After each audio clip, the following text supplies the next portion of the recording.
Thank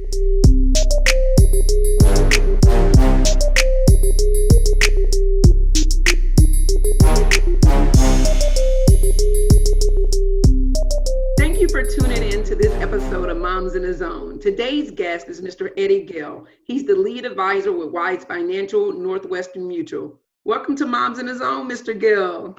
Thank you for having me. Thank you for having me. It's a Yes, pleasure being thank you here. for being our guest. Yes, we are excited about this interview.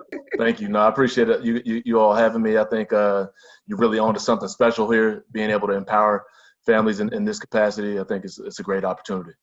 Well, thank you so much. Thank you. And we're not going to waste any time today. First and foremost, we want you to share with the viewers a little bit of your history. Tell the viewers who Mr. Eddie Gill is. So I guess I'll start my collegiate career. I started and played collegiate basketball at Weber State University, which is where I graduated there in year 2000. Our claim to fame is we beat North Carolina in the NCAA tournament in 1999. We were one of the Cinderella stories, but that's kind of what Weber State is known by. And now they have a guy by the name of Damian Lillard in the NBA. He's kind of taken the torch and really just run with it. So anyway, from Weber State University, I was fortunate enough to go on and play professional basketball for 12 years. 7 of those years in the NBA. Also have some international experience, kind of really chased the basketball all over the world. And it's been phenomenal. It was a phenomenal experience for me personally. Obviously, I have a true passion for the game, and it really served me well and opened doors for me that I could never imagine. During that time, I started to develop somewhat of an interest and passion for the financial services industry. Fast forward several years, I'm now with Wise Financial and Northwestern Mutual as a lead advisor role. And I've been in this industry now for about 6 years. With Wise Financial for about 2 years now. Started out at Wells Fargo Advisors and really enjoyed this transition. It's been fantastic. And I guess I'll go back about 4 years ago. The Indiana Pacers, which is a team I played for 2 years, they reached out to me and asked would I like to do some TV with them. You know, as a kind of a side gig, I do some TV and broadcasting stuff with the Indiana Pacers. So that's been fun. Kind of keep me tied into the game. And yeah, so now, like I said, full-time Wise Financial and Northwestern Mutual. And what we do is comprehensive wealth management and planning. And that's where we kind of set ourselves apart. Well, awesome. I mean, just everything. I mean, you're going to be a wealth of information for our parents just because of your, collegiate, and looking at your professional and now what you do as your career. All of that is going to be a good resource for our parents on Moms in the Zone.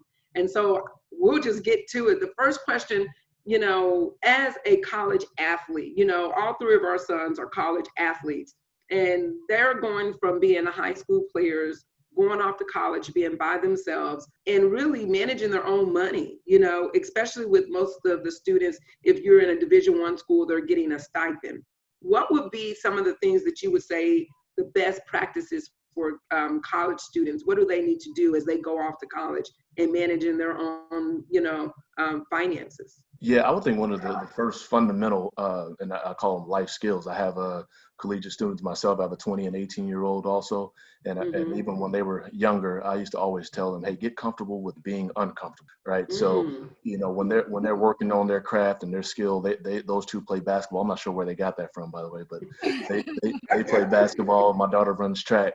But, when we were working out and doing different things, I'd say, hey, get comfortable being uncomfortable because, in a comfortable state, we're not really seeing any progress, both mentally or physically.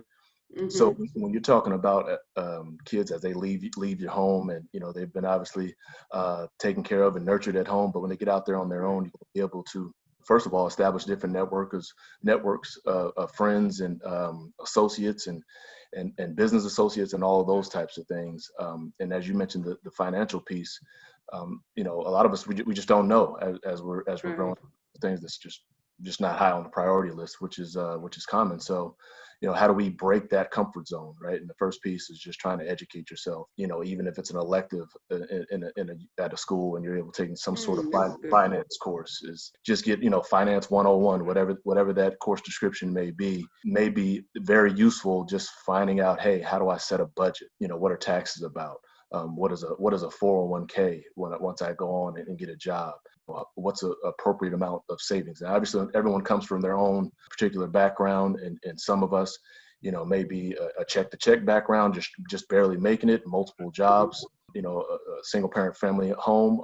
Others may come from two-parent home and there's both parents are making six figures. So everyone has their own dynamic that they're coming from, but there are fundamentals that we can all focus on, and they do start with some of those educational needs. So I think that's kind of the first thing that they can do. And one thing we do as a firm, work with a number of professional athletes, and as they're coming out of college, one thing that we see is they don't have credit, right? So some guys. Oh, that's a good one. Yeah. Some guys, they come into large sums of money. They're trying to apply for a loan, for whether it's for a home or for a car, or if they're an apartment, whatever it may be. Just establishing some sort of credit. So one of the first things that we do is try to set them up with just a small credit card, right?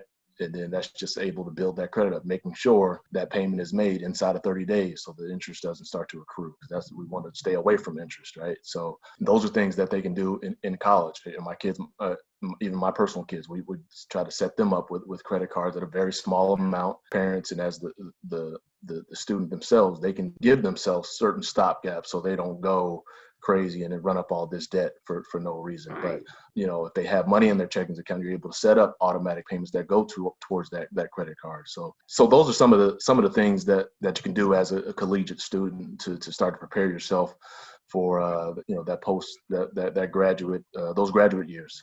And I'm glad you had mentioned credit, because I know for me, we had our son get a credit card, and we were like, okay, you have to budget whatever you spend, you got to pay it off at the end of the month. So we're like, pay it off, but it is a low limit. So I'm glad you said that, because you do need to establish credit, regardless if you have a bunch of money, you need to show that you have the ability to pay bills and are responsible for the, money that you do have. So, well, just from my college experiences, and I think from what my oldest son has seen being at FAMU, it seems like they're always inundated with credit card offers. Right. And so I know when I was in school, students were getting credit cards, and they were, easily into getting credit cards, with Krispy Kreme donuts. I mean, once they came on campus with the hot dozen, you sign us up for anything. So I feel like it's something. I don't know if it's targeted that way, but you definitely have some students who don't understand, credit and how to maintain that, and they get into a lot of debt early. And so that's been my experience, not personally, but just seeing that at like FAMU, and then my son seeing that as well. So I'm definitely glad that you're talking about this, because you have those students that just don't know. They just see it as free money. Exactly. Right. And moderation is the key word, right? With just about anything, is making sure you set up yourself with certain parameters. That here's my limit. Here's what I know is going to be paid each month, regardless of the charges. So not to exceed those charges if you don't have the means. And it's just a way of, again, starting to develop some sort of positive habits and responsibility, as you touched on, Nikki. That's the key piece of it, is it's not free money, right? Ultimately, that's got to be paid. And knowing in the back of your mind, you're using this for whether it's 2 years, 3 years, 4 years. Once you're out of college, now you do have some sort of credit score that can be referenced as you're going on to make some of these other purchases. That's interesting. I was one of those people. I had a credit card. Because we would go out of town, and so I remember we were in Memphis, and there was a department store we didn't have in Indiana. So I got a credit card. So I had a credit card for like each city we went in. I was flossing. I was buying everything. Right. So terrible. So I'm glad you mentioned that. But it was good but bad, because my parents would pay it off every month. But I had no knowledge of what I needed to do. So when I got to college, I'm thinking, okay, I'm going to buy this and my parents are going to pay it. But that wasn't the case. So I think just starting early, like you said, is really beneficial. But so all your viewers out there, don't do like me. But I feel like in some cases, they take advantage of college students, because you do have those starving college students, and they'll sign up. Sign up for this, and we'll give you a free dozen donuts, or we'll give you, a free. And she's absolutely right. And one of the questions that I wanted to ask on that is, when you have a student athlete in their, get this credit card, what would be what they need to be looking for? Because as Shalonda was saying, they're going to get so many offers in the mail. they're going to get all of these offers. So one kid may open it. What should they be looking for? Because I do, agree that they need to establish credit.